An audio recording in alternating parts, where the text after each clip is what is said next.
This is the second book sa Housemaid series. So this is, una yung The Housemaid, this ngayon The Housemaid Secret. Yung Housemaid is going to be a series, ay, no, movie na pala, starring, nakalimutan ko kung sino, basta movie na siya. I gave this 4 stars, I guess because I compared it to the first book, pero sobrang ganda din naman ito.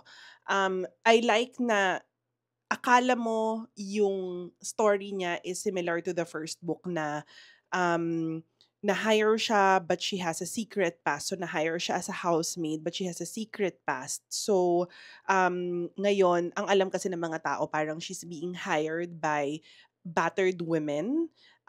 So hinahire siya nitong mga babae na to so that they can help these women escape.